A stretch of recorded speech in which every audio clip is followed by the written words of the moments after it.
Hey everybody, what is up? Welcome back to Final Trade. I got a great question from my friend Epic Hero James, and he says, Craig, why invest in this stuff at all? Why invest in Magic and Flesh and Blood and Pokemon?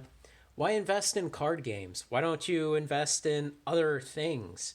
You know, why do you pick this? And ultimately, the reason is you need to invest in things that excite you because how better are you going to get yourself to sit on the internet for multiple hours every day researching the thing you're investing in, which is what you really need to do?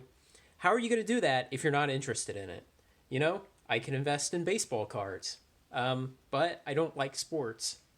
From a standpoint of game design, game theory, and being interesting as a game, most professional sports that are popular in the world today are very boring.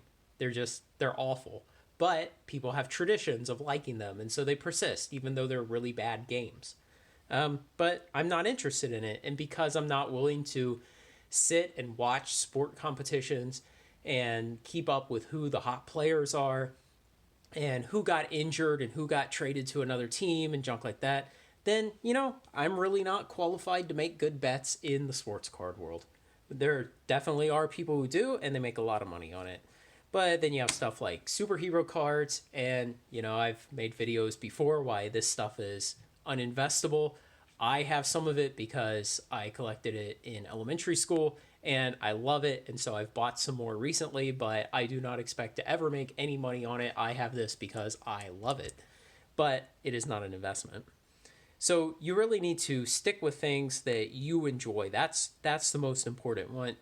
But Craig, what about all the other third and fourth tier card games like Weiss and Dragon Ball, whatever, and all of these other ones, Buddy Fight, and who knows, MetaZoo? I'm just not interested in them for one reason or another. I don't have time. Art styles don't interest me. The game mechanics don't interest me.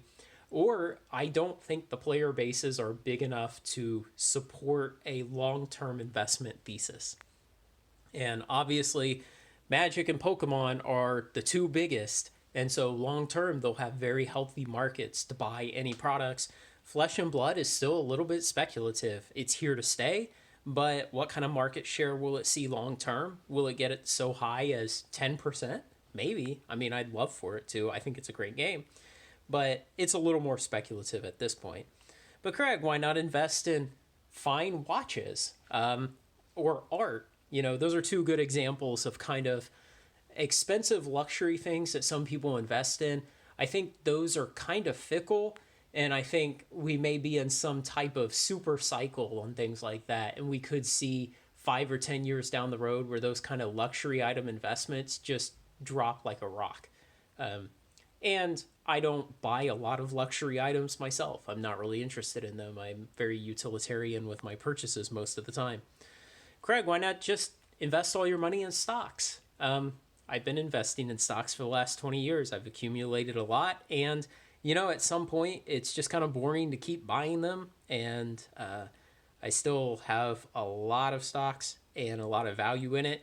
But I want to branch out and do something different, something that I enjoy a lot more than just making a number go up on a screen. And so handling this product, having it, just holding it, looking at it, sniffing it, it's a lot of fun and it's great. And I'm trying to turn it into a business and a fun business that I can run into the future. Hey, but what about other crazy investments like crap coins and wine and stuff like that? All those kind of things are just way too speculative. So you get to a point in your investing life where you've made a lot of money, but you've also lost money at times. And you look back and you can start to identify, why did I lose money at those times? Well, it's probably because you made a bad bet. You thought something would happen in the short term that didn't pan out.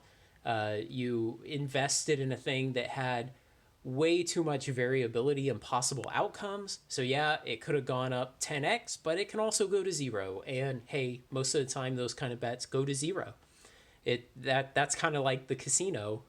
You can walk into a casino and you can do really well, but if you walk into a casino every night for years on end, you will lose money overall.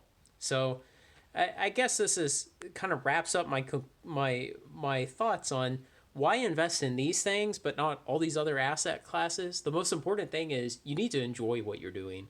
And, this is kind of a dream business for me where if I can turn this into a long-term thing that I can run well into the future and eventually make money off of, hey, that'd be great. If not, it'll just be kind of part of the hobby and a way to just enjoy these cards more, enjoy playing Magic, and enjoy handling the cards and everything else related to it. So let me know what you think. And if you have any other questions, leave them in the comments and I'll make videos about them. So if you like this kind of content, like, comment, share, and subscribe, and join me on Final Trade. Thanks a lot.